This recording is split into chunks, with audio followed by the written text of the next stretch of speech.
While being a young kid in the midst of the Smash Bros. Allegation was jarring to say the least, seeing Zero being one of my idols skill-wise being outed was a fall of Rome in my eyes. To the Senpai and Puppeh case, to Nairo, to Captain Zack, from the Sky House, which hurt the most because Donkey and fucking Sky used to make the best League of Legends videos and now they're no longer friends.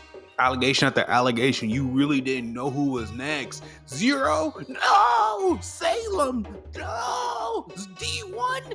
No! Ally?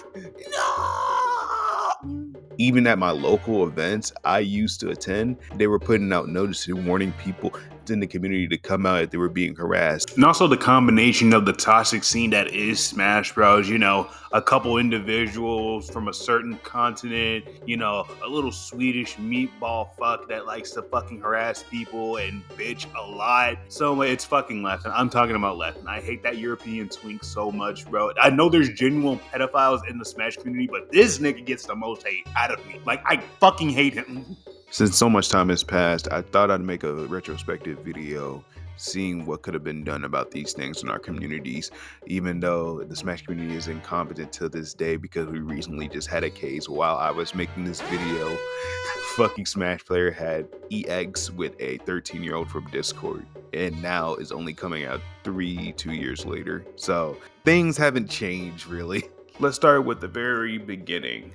Puppeh and Senpai, a clear-cut case of who was in the wrong. Puppeh being 14 and Senpai being 24 at the time. Senpai was a commentator in the Smash community, also associated with Wadi. Proposes to her at 2GG Championship. Senpai residing in Virginia, meeting with Puppeh at Xanadu, Maryland. Wadi, Senpai, and Squirt would regularly attend this tournament. Puppeh, being a good player that he is, fell in with the crew around Wadi, Senpai. But something malicious was happening in the background. Puppeh would end up catching rides with Wadi and Senpai to tournaments like all interactions in the Smash community do. I ended up doing this when I was going to Smash tournaments, contacting people who I knew to take me out of town, and it was okay with my parents. Puppeh and Senpai were close. A little too close. In the summer of 2016, they would travel to big tournaments together frequently. At one of these tournaments, when they got back from it and went to their hotel, Senpai would sexually exploit Puppeh that night and would start manipulating him sexually, promising to get with him when he turned 18, all over Snapchat. Unfortunately, it's been deleted, so we'll never be able to see those chats. When Puppeh would release a statement about Senpai would completely disappear off the internet and never resurface, only coming in to slightly defend herself miserably, but even then, evidence is all in the pudding, and tried to victim blame Puppeh. So she did come back a little bit after like a year, coming out with legal documents, how she's wanting to take this to court and how her lawyer doesn't want her to talk about all this stuff, but it's all alleged till now until we get this court case. So I'm not going to speak on it. So everything is just alleged. And you really got to feel bad for Wadi after his wife cheated on him with a minor. And it just really sucks for him right now. I mean, I hope he's getting better, especially with the last year stuff that happened with that player Juno with the sleeping and living arrangement. I really hope he's getting better after that. And to lose your innocence like that at a very young age, I find it really relatable. Me being a victim of a super senior while I was in high school as a freshman. You know, you leave a relationship very confused, you know, someone manipulating your way you think of love at especially at your developmental age. It really, really fucks with you. So Puppeh, if you're out there, I'm down to get an interview with you and talk this over, talk about Smash, talk about what's been going on. Really, if you're comfortable talking about it, of course. Nairo MK and Captain Zack. Oh boy, the rise of Captain Zack is a tricky one, since in this case, the victim is a minor, but using his status as a minor to exploit many adults to place better in tournaments doesn't excuse the adults who did participate with Captain Zack, but it puts in the context of Captain Zack's character. At the tail end of Smash 4 with the release of the Cloud DLC, the announcement that broke the internet at the time broke expectations of who could be a Smash fighter in Smash Bros. Awaiting the last final DLC would shift the meta and would lead to the rise of Captain Zack. It's been almost 1 year since we started creating additional downloadable fighters. However, this is finally the climax. Here's our last fighter announcement trailer. Please take a look at the final new challenger in Super Smash Bros. For Nintendo 3DS and Wii U. Is this Wolf? Is this Wolf? My nigga Kobe. Hit? Okay. What? Too damn! What? Don't get careless, Pit. A challenger approaches. Huh? Hades? Oh, another angel. Must have missed one.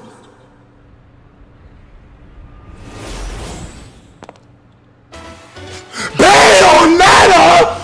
Oh, nigga! Oh shit! You niggas did not think this would happen. Bayonetta was completely broken on day one, and packs of people ran the player, winning tournaments for people who had to get good at the game. She was one of the first characters to be considered for a ban because of her zero to death combo. One of these players who grew to prominence, Captain Zack, a Bayonetta player who in 2018 was the guy who held up the tournament of Evo with Lima. Yes, that fucking time. Yeah, I could have been doing fucking homework and this guy was fucking holding up Evo, and it was the most disappointing shit I ever seen. So there goes Captain Zack's upward mobility into the Smash Elite. He ends up getting into the grand finals of Evo. He ends up following in with Ally, Nairo, and a bunch of other players like Puppeh has done. Like any innocent travel with a whole bunch of crew to other tournaments, good player would do. Until the release of Smash Ultimate, baby, Bayonetta will rue the day she ever came to this fucking game. But like all things that rise, everything must fall. Which time activation didn't even grant her invisibility in Smash Ultimate, which time duration was nerfed. So what do you think happened to Captain Zack when he realized my character is shit, I'm not placing well in tournaments no more, she isn't the most OP character like she was in Smash? What do? That's right, you decide to date a top 5 Smash player, Ally. So during 2018, Ally and Zack began to date. Using Ally, Captain Zack would use him as a pawn, a little puppet on his string, so he was able to place good, telling him which matches to win and which matches to lose. Look, I'm just gonna have low tier God explain it. He does it so much better than I can ever do. He decided to rat, or he said Zack blackmailed Ally, made him throw matches on his placement so he could do better. Ally didn't. Zack came out with the relationship. Damn. This man said, you know what? I want to win my matches. And he was like, you know what? Here's what he did. I do place a lot, but I want to. It's just not enough. Like, I want to be known as one of the greatest Smash players, and I want to be beating Ally while doing it. Well, he started to befriend Ally, shit like that. Probably caught him in the back. My bad. This isn't about Ally or Zack. My bad. He probably befriended him. Probably caught him in the back, vulnerable, getting a soda or something like that. Caught him in a tournament at a vending machine. Caught him getting a soda and a Twix. I was like, you know what? I have a proposition for you. What proposition is that? He was like, why are you doing this to me right now? Like, I just came back here to get a soda and a Twix. Like, my girlfriend's out there waiting on me. Hold on a second. You've never had, let me ask you a quick question. Have you ever had a blowjob before? I mean, of course I've had a blowjob. Like, why are you asking me this question for? I want you to experience my blowjob. And if it's mouth, lefty. Now, you don't know where this blow pop came from now, did you? Now, imagine what I can do to your cock. Blow pop disappears. Pushes him against the soda machine. And he's just like, fuck, what are you doing? Like, stop. Like, stop. I only got like 60 seconds, Just spread it both ass cheeks. Said, fuck it. Stared at it for a second. He's seen a couple of he's seen like some hair on the asshole and a couple little dookie turds. Because, most people don't clean their ass correctly. But he just moved it to the side, wiped it with his jacket, and said, And he basically just kept spreading and busting his cheeks open to the point where he got hooked on his cheeks. And then, old boy pulled out his magic wand and said, ha, now that you've had a sample, you are going to throw matches. If you Sameen on Twitter would tweet out that Captain Zack and Ally were allegedly dating, which both of them, Captain Zack and Ally, would say, no, we're not. No. Whoa, what was that? A bird? A plane? No, it's the... This account came out of nowhere during the whole Ally and Captain Zack debacle, and would immediately force Captain Zack to respond with a tweet longer along with Ally. Turns out the account was Ally. It was actually just Ally, if we're being real here. He just didn't want to get in trouble and subsequently did retire. And my main question is, who the fuck is watching this nigga? Where is his parents? Where is Captain Zack's parents? Someone needs to get him and watch him, because this guy has been rummaging through the Smash community like that. And I'm not excusing the adults. Again, the adults are much responsible for this as Captain Zack, but holy shit, bro. Like, comparing my experience to Captain Zack's experience, like, my family had to come with me on like 4 or 5 separate occasions just to make sure I was good going to these tournaments by myself. Like, they really did not trust shit.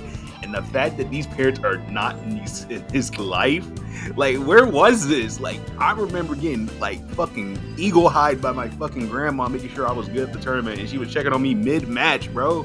Captain Zack would come out with another twit longer, naming it, "I'm tired of living the lies," going into details about the relationship between Nairo and all the people who knew about the relationship. It all started with CEO Dreamland, where Zack made a booking mistake. So Nairo, as the story goes, let Zack stay in his room that night. Before entering, Zack would get a text message from Tameen saying not to do anything weird with him. Zack, ignoring that, would try to give Nairo some head that night. Nairo would make a response out of this saying that, "Hey, Zack got me when I was in my sleep. I was just so shocked I couldn't do anything." But it went completely void when they said, "Hey, he did it the next day while he was fully conscious." Like, and it doesn't also help that Nairo has pictures of him flirting with Zack over Twitter, jealousy of him being flirtatious with other players, and there's a picture of them laying together at a Smash Bros tournament. It doesn't really help out that Nairo was definitely playing into this dynamic, with Sam Sora's testimony of going to see Detective Pikachu with Zack and Nairo together, which also led to the ban of Sam Sora. Salem, being one of the players who knew about Zack and Nairo's quarries in the hotel room that night, discussed them with Zack over Discord messages, and reading them, it is just like, bro, you're giving black people a bad name right now, bro. Come on. Also, video footage of Salem giving Zack alcohol. Mind you, these guys are adults, bro. They're all in their 20s. They're the same age as me, bro. And Sam Sora, don't forget Sam Sora, was blatant complicity in the situation. He was the one that come out and say Zack was the one who initiated non-consensual first contact with Nairo about asking for money for the incident, aka this extortion. Thank you, technicals. And bro, this guy stood by Zack, initiating multiple relationships with adults as a minor. In addition, Sam Sora consistently spun the narrative of the story by appealing to the community throughout the aftermath of the scandal being revealed. For example, in September, he claimed that Nairo told his side of the scandal to him, and Sam Sora concluded that Nairo and Tatum's story were heresy. This is because no proof was revealed to the public that Nairo was innocent, and the community believed that Captain Zack was still the victim. However, in February 2021, when Nairo returned to streaming, he apologized to Nairo publicly and believed his side of the story due to the community believing Nairo much more than Captain Zack from Nairo's statement in October and February. As a result, Sam Sora was officially banned from the Smash community days after the video due to lack of transparency. Technicals video, if you're not knowing what I mean. Man, third pick and solo queue. That's the worst because now you gotta listen to everybody else's bullshit. And I'm gonna be honest with you. I hear what you're saying, but I don't give a fuck, dude. Let me tell you about my game last game. 4-0 top plays and I don't give a fuck. Let me tell you about my Rengar game. It's so great, it's insane, and I don't give a fuck. And we're 2-0 and we're so good, and we've never lost a game, and I don't give a fuck. And your roller feed, you're me. I don't give a fuck. Cause I'm a jungler, and I'll have fun with you. That's assuming that your head doesn't slip under you. Cause if you're right, quicker than a vein, some tongue. Did it come? What do? And if I have to do a double jungle, then I'll let it. And to reloading, then it'll hit you that I said it. I gave you the option, and now you regret it. But don't be sorry, yet if you got a roll, get it. Because it's more pleasure with pride before etiquette. Get into the game and say roll or be get it. But don't be wrong-headed, it's not for your benefit. I'll be getting scary while singing my legendary unwary. Ladies, gentlemen, this is Sky Williams. Well, that's fine, but remember that I don't give a fuck. Let me tell you about my game last game. 4-0 top plays, and I don't give a fuck. Man, Sky Williams was the OG content creator. No little fish, a megalodon, a beast. Originally started out as a Smash Bros. Player, going to his first tournament after scrolling on the internet. He found a tournament website for Smash Bros., becoming one of the first members of the community to build it up, man. He's been a long-standing former community member. renting out houses in South California, opening up to content creation and Smash players like D1, Keitaro, Mewtwo King, and Zero, even being able to pay for the multiple hotel rooms for people to stay in Apex 2015. If you don't know him from that, you know him. You definitely know him from League of Legends.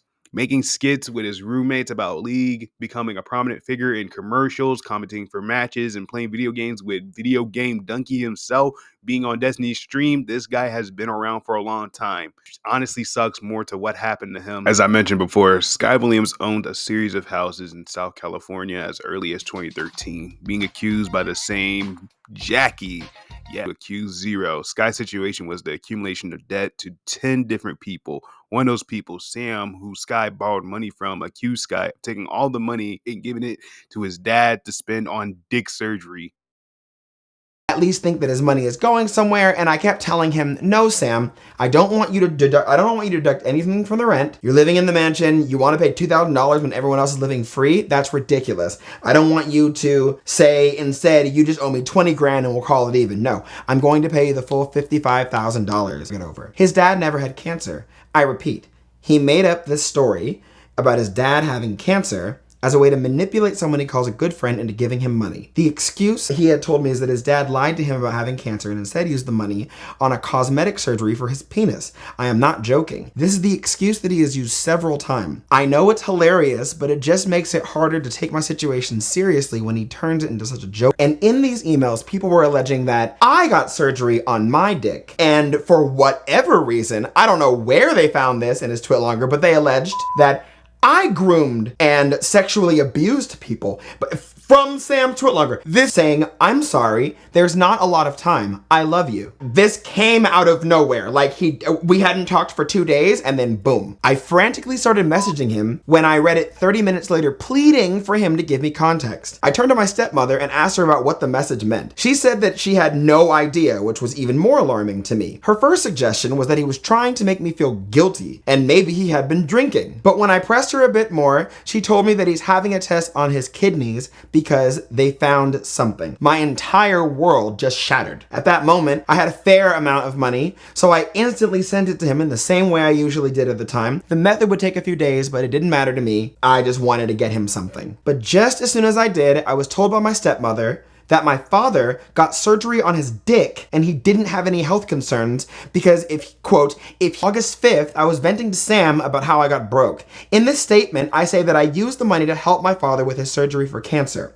I didn't want to tell him the truth of the situation because it was so embarrassing. I could have and should have probably just told him that I spent it on bills, but being fiscally responsible isn't even me, so it felt less believable than me telling him what actually happened, and I had to eat it. When I finally told him the truth, he called me out for lying to him. He still felt that I had the money, or he was angry I didn't give it all to him, which I understand. I didn't show Sam screenshots at the time because I didn't want to unblock my dad, dig it up, and then show it to him. He accused me of lying about this several times, but I just could not bring myself to find those receipts. Now this TwitLonger has the ultimate call out, so I will provide the ultimate proof. I was prepared to never speak to my father again. This was a buildup. It wasn't just this. There's a lot of other issues that we've been having, and I did not want to talk to him, but soon after that TwitLonger came out and I saw what was going on, I had to unblock him, get these receipts for you, but I did you one better. I called him, we talked on the phone about this, and I recorded it, and I have it here for you right now for all of you to hear. First she says she doesn't know like what it is, but then this is where she tells me it's the kidney. Here we go. That's the one where she says he's having tests on his kidneys. They did find something, but there's no definite conclusion. Okay, so yeah, they saw a spot on my kidneys. No, I kind of remember that, but all that was benign. Okay, sure. You knew that. It was that stuff was benign. But I know, but like this lines up with your messages. Like I'm spamming her trying to figure out what's going on.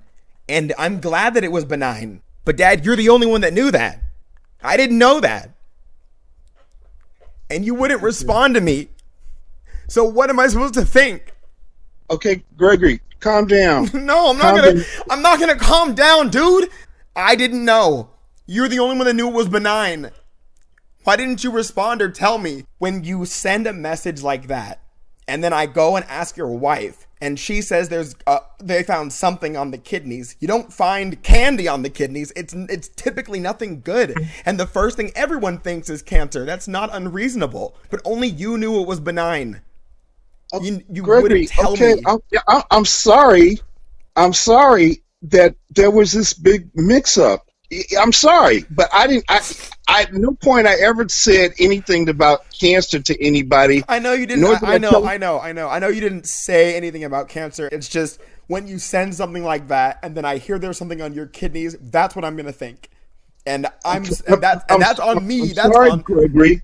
I'm sorry, and I mean, and even now, there's just a lot of stuff going on. So if you can look into your heart and think about it and forgive me, I would appreciate that. No, Dad,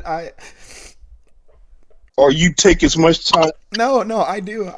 It's just I hurt a lot of people when I thought that you were not gonna that something was gonna happen to you, and I jumped the gun on the assumption. I could admit that, but I tried to get answers, and no one was giving it to me, and you weren't responding, and says something's on your kidneys. I'm gonna freak out. I think that anybody would. And you've told me about your health concerns before, so then I did not know I'd react this way to you things. Sorry, but okay. At this point of the conversation, I just have to take a minute to calm down. We talk a little bit about other things, and then he says he has to go. And then I ask him one final question before he goes, because obviously there's two things I have to just confirm for everybody. Okay. Look, call me later if you want. I'm getting another call coming in, and it's my job. I'm at home today. I took the day off because I've been working and had this COVID stuff with the county. We're under a lot of pressure. Okay. Then I just have to shoot my shot, and I'm so sorry if this is uncomfortable, but did you get surgery down there? Yeah. That's all I need. And that was the phone call. I freaked out. I jumped the gun on an assumption because I didn't have information and I only got cryptic shit coming at me. I have to own up to that, but I only want to establish I didn't make this up. This isn't something random. And I would never make up something like this. And I did not. The only other problem was just Keitaro and D1's activity while they were staying at the Sky House. D1, a famous commentator, someone who roomed in the Sky Mansion, who brought a girl named KT Dominate. She accused him of SA, but she was drunk. And in the Twitlonger, D1 responded with, he would also recount his story. In his Twitlonger, he says he was drunk. So it was kind of just a he said, she said situation. Then there's Keitaro. Keitaro brought a 16-year-old named Shiba and took her to a tournament. And after the tournament, she went to the party at the Sky House. And they ended up sleeping together that night. And on his Twitlonger, he just full-blown admitted it. And now he's in jail. Yeah, he's in actual jail, like actual consequences. Now, that just leaves Zero. And look at this man, bruh. Plump, cute, so much ahead of him, man. God, this little boy. Now look at this giant man. Can't even tell that's the same person, bro. Like, golly, bro's a Chad. In the Sky House. These things are really interconnected because both deal with Jisoo, and I'll start with Zero first. This incident involves a lot of falsehood because Jisoo's a big fat liar from SoCal, and she's Asian, so, SoCal Asians be like. Jisoo, who was living at the Sky House at 16, living a quote-unquote abusive relationship with her parents back at home, worked her art in her video game that was supposed to be producing at the Sky House, right? Where Sky Williams, a bunch of people who played Smash and go to big tournaments in the California area, being friends with Mewtwo King and Zero, this was a house for Smash players to work and create content. Honestly, probably one of the first content houses before Team 10. The accusations of Zero came from Leffen and Jisoo. These accusations goes as follows: showing her Cresslets ads for sex, showing Japanese players hentai at a tournament, playing hentai in the living room of the Sky House, and accusing Zero of dating his wife, now former wife, Vanessa, of being underage while they were marrying and dating. It's just a whole Columbo fuck of bullshit, and it was easily debunked by literally anybody if you do a quick Google search on anything she says.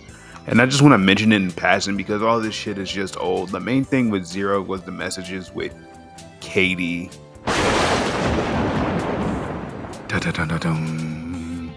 Zero was 19, messaging a fan through Skype. Katie, being enamored by Zero, talk daily. These messages are disturbing to read. I won't lie. I'm fucking cringing looking at them now. Trust me.